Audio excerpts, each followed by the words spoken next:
Donc l'objectif de cette maquette est de montrer ou de parler de l'équilibre des arcs et du cheminement des efforts dans les arcs. Alors d'abord un peu de vocabulaire. Donc on a pris un arc élémentaire composé de 2 claveaux qui sont en contact à la clé et ces claveaux s'appuient sur les culées. Alors il y a 2 pièces complémentaires, ceci et ça, qui sont des éléments de sécurité, qui sont, on va dire en quelque sorte, l'échafaudage et qui assurent la stabilité de l'arc, claveau éculé, dans les situations transitoires. Alors, comment ça fonctionne du point de vue des efforts? Donc si je prends un claveau, le poids du claveau, l'action est ici, la réaction est là. Donc le claveau a tendance à tourner. Et qu'est-ce qui empêche la rotation? Donc ça sera en quelque sorte le couple moteur. Et qu'est-ce qui empêche la rotation du claveau, de ce claveau-ci, donc dans le sens horlogique? C'est le blocage du claveau contre la culée et le blocage du claveau contre l'autre claveau à la clé. Et donc pour que les claveaux soient stables, il faut que les culées puissent reprendre les forces horizontales de poussée d'arc qui empêchent la rotation des claveaux. Alors si je regarde une culée, la stabilité des culées, c'est à nouveau également une notion d'équilibre de couple. Donc la culée va tourner autour de ce point-ci. Alors qu'est-ce qui empêche, qu'est-ce qu'on peut dire, qu'est-ce qui fait tourner la culée, qu'est-ce qui va faire basculer la culée? C'est la poussée de l'arc.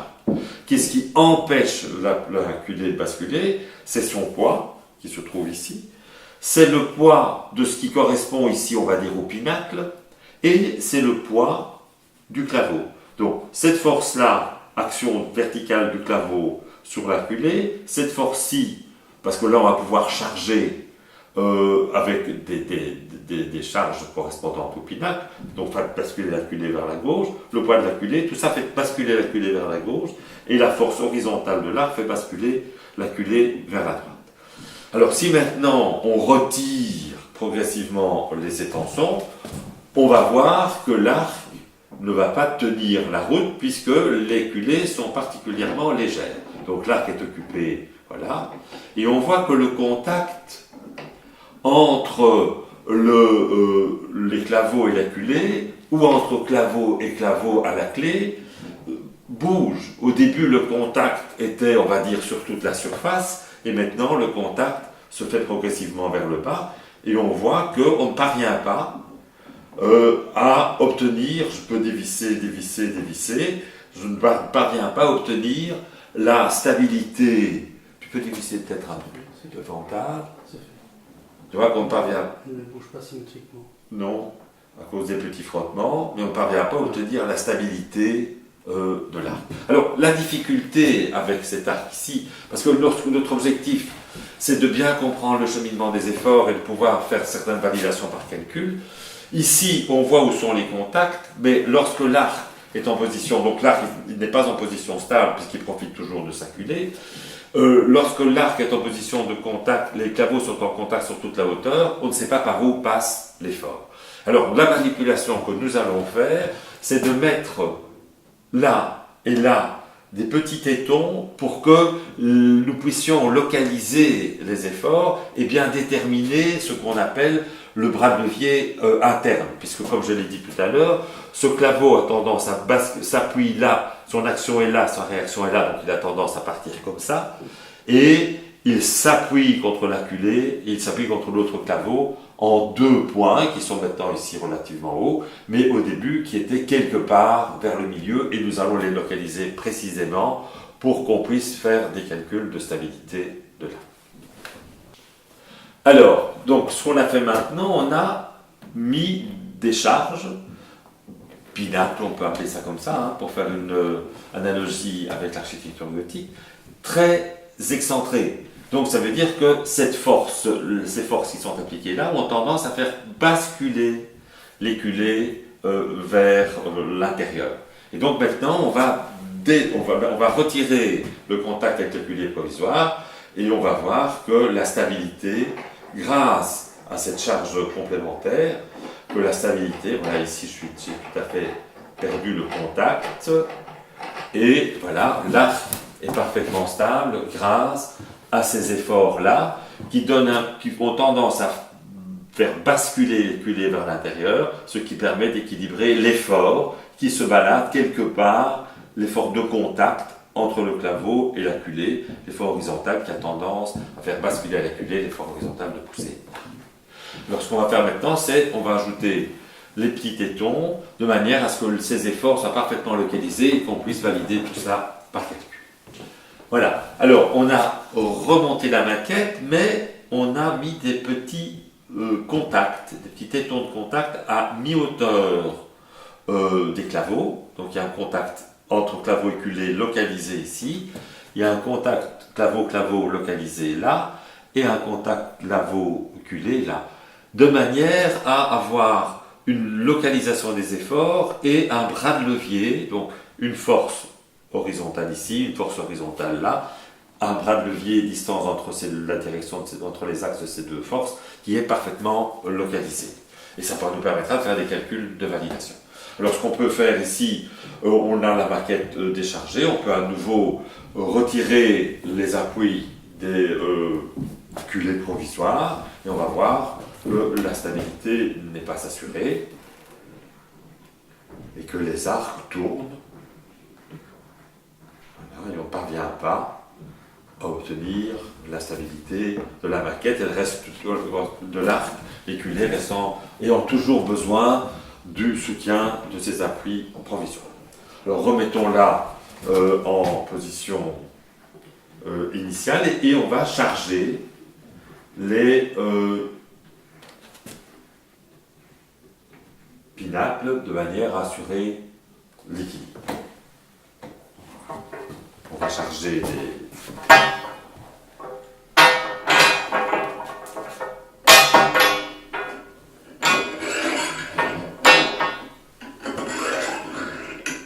Donc, alors, on met la charge le plus loin possible pour avoir un bras de levier le plus important possible et pour pouvoir minimiser cette charge.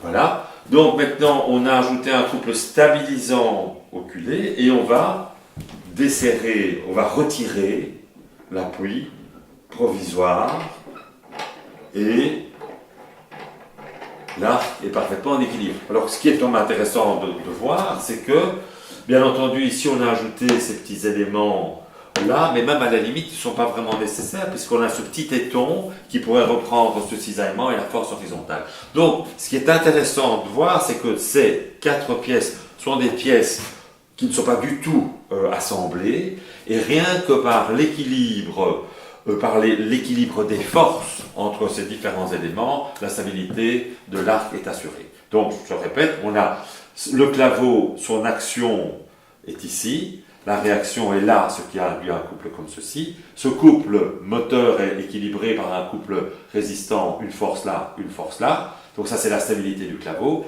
Et puis la culée, qui est sollicitée par cette force-là, a tendance à basculer vers l'extérieur.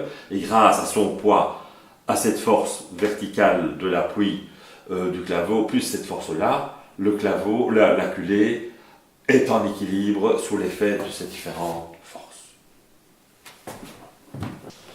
Voilà, alors ce qu'on a fait maintenant, on a réduit le poids ici, donc on a diminué le couple stabilisant des culées. On va retirer le contact avec les culées provisoires et voir comment l'arc se comporte.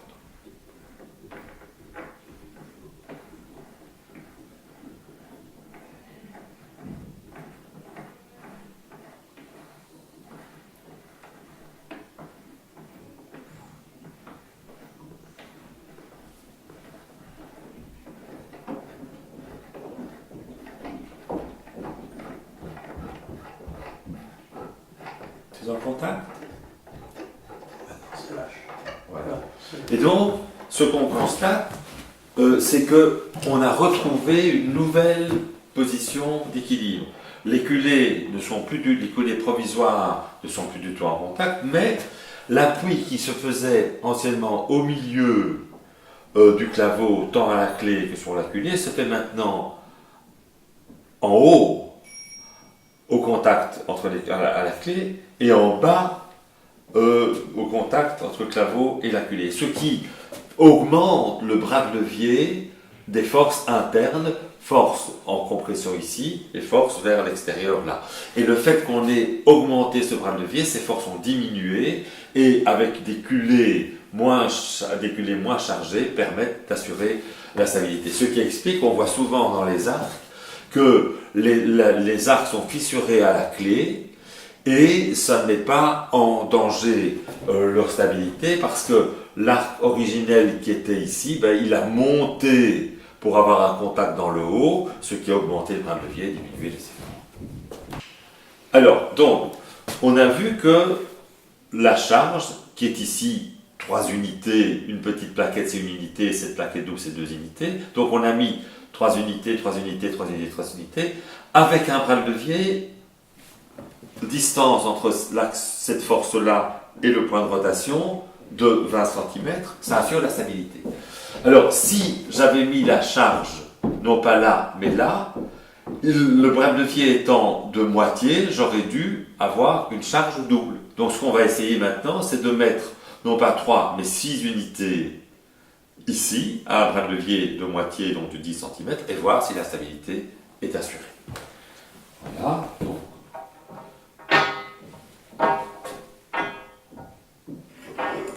donc cette première fait 3.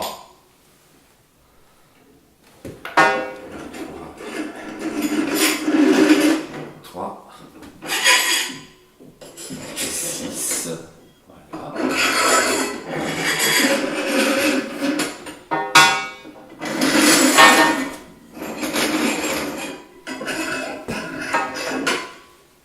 Attends, tu n'as que 5 unités. Hein.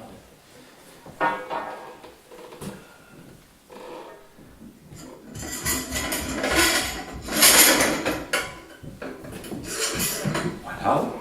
Et donc maintenant, on va débloquer les culées et logiquement, on va pouvoir retrouver la stabilité parce que l'axe sur le couple induit par les pinacles est équivalent.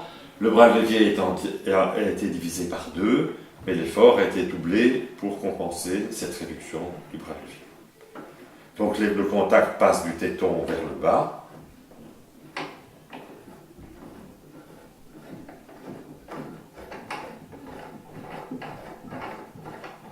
C'est plus le contact, c'est pas si toi, voilà. Et on a à nouveau la stabilité qui est assurée avec un couple identique, bras de levier divisé par 2, charge multipliée par 2.